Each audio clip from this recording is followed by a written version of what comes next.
Hey learners, welcome to I am com. I hope you guys learning well. So आज हम discuss करने वाले हैं यूनिट बैंकिंग। ठीक है, यूनिट बैंकिंग ब्रांच बैंकिंग का टोटली ऑपोजिट होता है।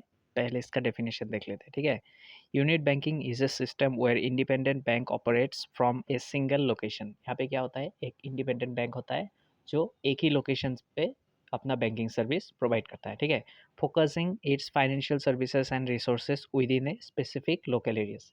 एक स्पेसिफिक लोकल एरियाज पे ही अपना जो बैंकिंग सर्विसेज है एंड रिसोर्सेज है वहाँ पे यूज़ करते हैं। ठीक है, unit banking refers a single usually very small bank that provides financial services to its local community. मतलब वही है कि एक जगह है, वहीं पे ये बैंक सेटअप करता है, एक ही ऑफिस होता है, उसी से ही मतलब एक पर्टिकुलर एरिया में ही क्या करते हैं, सर्विसेज प्रोवाइड करते हैं। ठीक है, नेक्स्ट हम चलते हैं एडवांटेजेस ऑफ यूनिट बैंकिंग। अब एडवांटेजेस क्या होता है ये देख लेते हैं।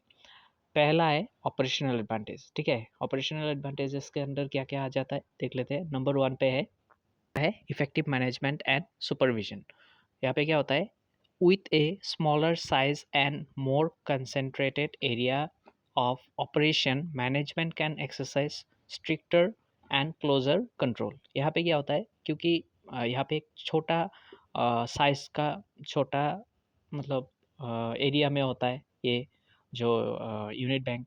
ठीक है, तो यहाँ पे क्या होता है, छोटे एरिया की वजह से ऑपरेशन मैनेजमेंट एंड कंट्रोल करने में बहुत ही आसानी हो जाती है। ठीक है, नेक्स्ट हम इसका जो पीछे लिखा है, this leads to more efficient decision making and reduce the chances of mismanagement. क्योंकि ये एक ही मतलब ऑफिस होता है, तो वहाँ पे क्या होता है, डिसीजन मेकिंग ज़्यादा अच्छे से होता है, उसमें टाइम नहीं लगता है, एंड जो मिस मैनेजमेंट का चांस है वो एकदम ना के बराबर हो जाता है। ठीक है, क्योंकि छोटा ऑफिस है, उसको एक ही ऑफिस है, उसको कंट्रोल करना ज़्यादा आसान है। ठीक है, नेक्स्ट हम चलते हैं नंबर टू। नंबर टू पे क्या है, फास्टर डिसीजन। अब यहाँ पे एक होता है, ऑब्वियसली डिसीजन बहुत ही जल्द से जल्द लिया जा सकता है, क्योंकि एक ही ऑफिस है, किसी हेड ऑफिस का अप्रूवल की ज़रूरत नहीं। ठीक है, as independent unit bank do not need to wait for approval for a distant head office. जो मैंने बोला है कि हेड ऑफिस के कोई भी अप्रूवल की ज़रूरत नहीं है, क्योंकि ये एक ही बैंक है, एक ही ऑफिस है, उसी पे ही अपना जो सारा काम होता है। ठीक है, किसी और ऑफिस से कोई भी अप्रूवल लेने की ज़रूरत नहीं है। This speeds up decision making allowing them to respond more quickly to local market changes. ये क्या करता है, डिसीजन जल्दी से जल्दी लेने में हेल्प करता है, और ये अलाउ करता है जो भी मार्केट है, मार्केट चेंजेस है, उस हिसाब से अपना सर्विसेज बदल भी सकते हैं। ठीक है, नेक्स्ट हम चलते हैं नंबर थ्री। नंबर थ्री पे क्या है, लोअर ओवरहेड कॉस्ट। अब यहाँ पे क्या होता है, unit banks avoid many of the large scale operational cost associated with branch network. Branch network में ज़्यादा से ज़्यादा ऑपरेशनल कॉस्ट होता है, क्योंकि वहाँ पे अलग अलग ब्रांचेस होते हैं, अलग अलग जगहों पे होता है, तो वहाँ पे जो ओवरहेड कॉस्ट है वो ज़्यादा आ जाता है, लेकिन यूनिट बैंक में कम आता है।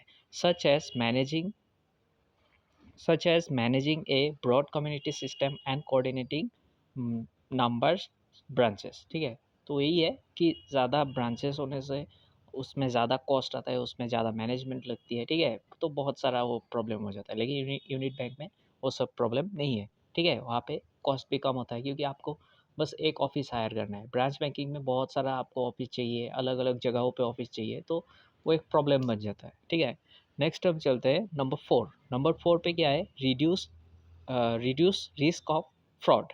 अब यहाँ पे क्या होता है, क्योंकि बैंक एक ही है, एक ही ऑफिस है, तो वहाँ पे जो रिस्क का खतरा है वो काफ़ी हद तक, मतलब फ्रॉड का जो खतरा है वो काफ़ी हद तक कम हो जाता है। A small scale operation with tight internal control and a close and united staff makes it easier to prevent fraud and financial irregularities. Obviously, क्योंकि जो इंटरनल कंट्रोल है वो बहुत टाइट होगा, क्योंकि एक ही ऑफिस है and close and United staff, एक ही मतलब ऑफिस में सारा स्टाफ है, तो वहाँ पे क्या होता है, जो फाइनेंशियल इरेगुलरिटीज़ मतलब कोई भी ऐसा अनलॉफुल फाइनेंशियल ट्रांजेक्शन या फिर फ्रॉड, ये सब नहीं हो पाता। ठीक है, उसका जो रिस्क है वो कम हो जाता है। नेक्स्ट हम चलते, नंबर फाइव पे क्या है, डिसकंटिन्यूएशन ऑफ इनएफिशिएंट यूनिट्स। अब यहाँ पे क्या होता है, अंडर दिस सिस्टम वीक और ये प्रॉफिटेबल नहीं होगा, ठीक है, ये अनप्रॉफिटेबल होगा। मैं पीडीएफ में आपको टिक करके दे दूंगा, जो मतलब टेलीग्राम पे जो पीडीएफ अपलोड किया जाएगा उस पे ये रेक्टिफाई किया जाएगा, ठीक है। तो वो आपको सही वाला पीडीएफ ही मिलेगा, ठीक है। तो यहाँ पे मैं बोल देता हूँ, अंडर दिस सिस्टम वीक और unprofitable banks are naturally eliminated. जो भी वीक बैंक्स है, जो भी ऐसा बैंक है जो प्रॉफिट नहीं कमा पा रहा है, ठीक है, वो ऑटोमेटिकली एलिमिनेट हो जाता है, क्योंकि इसको बचाने के लिए ब्रांच बैंकिंग की तरह दूसरा ब्रांच या फिर हेड ऑफिस नहीं होता, ठीक है।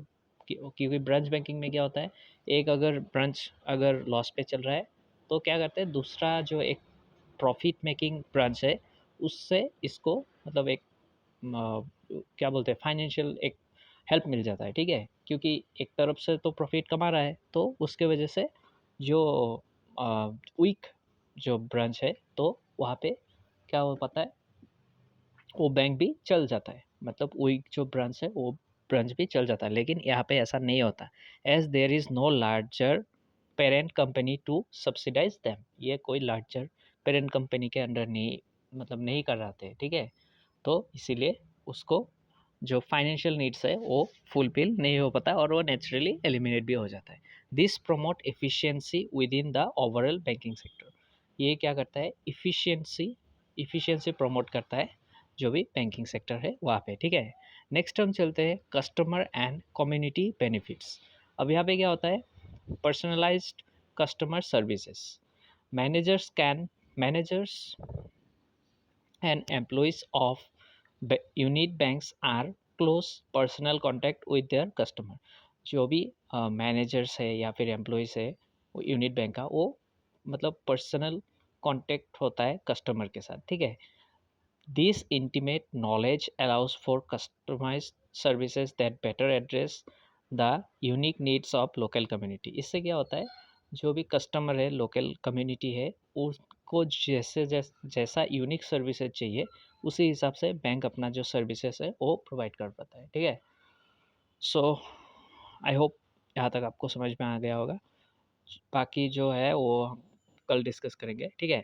तो आई होप आपको वीडियो अच्छा लगा होगा। If you like the video please like it, subscribe my channel and thank you for watching.